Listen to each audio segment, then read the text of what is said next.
I think it's cool when people do competitive martial arts.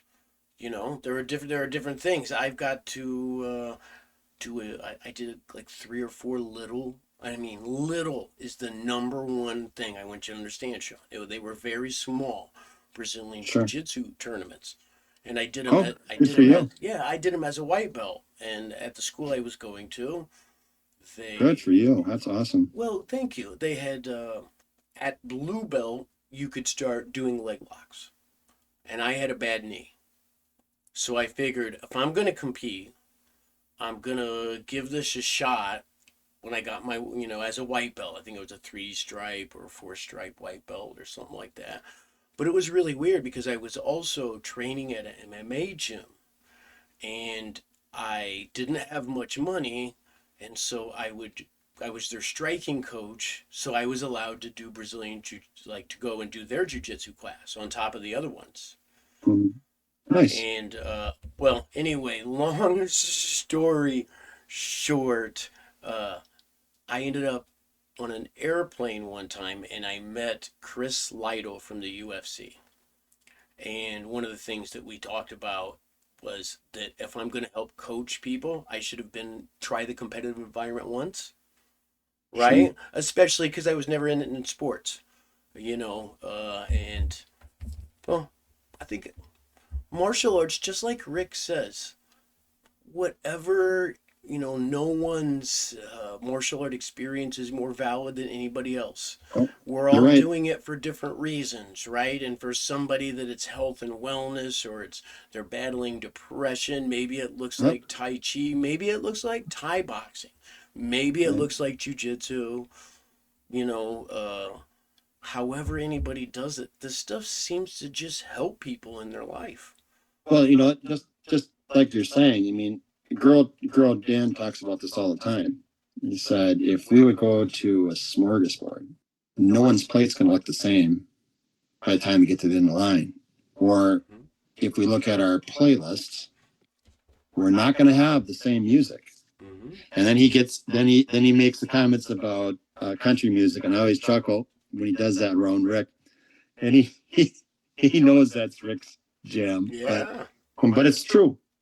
And that's the beauty of where I went, how I did what I ended up doing, all those things.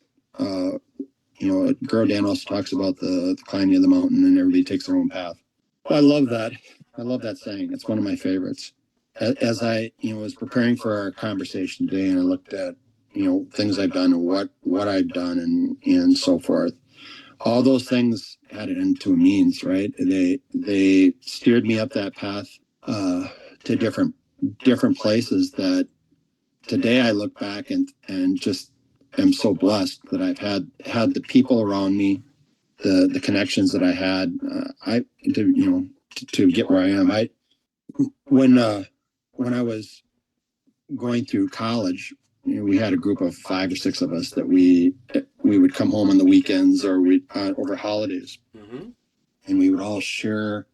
Because in college they'll have all these clubs that you can try all this different stuff, and one of my friends were the Peterson brothers, Tim and Steve, and exceptional martial art, exceptional martial artists, both of them.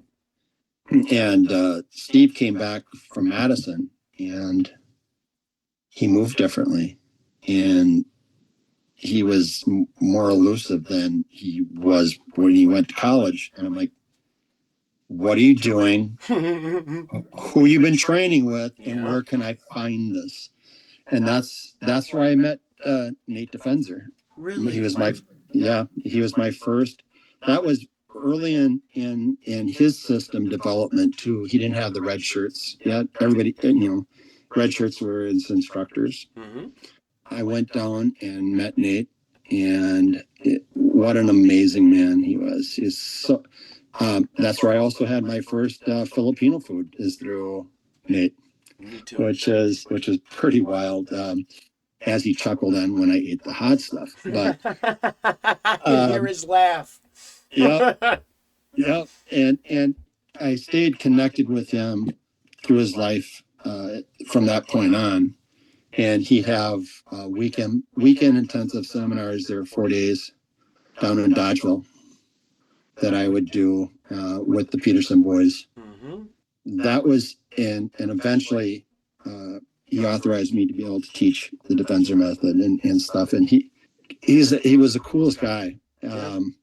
He came and stayed with me when he did a couple seminars for me up in Lawson, and we trained until I finally said, I can't anymore.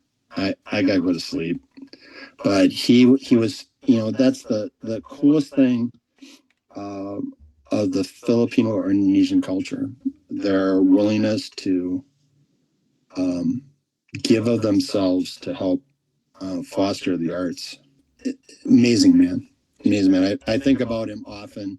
The world lost a very, very neat man when he passed. I agree.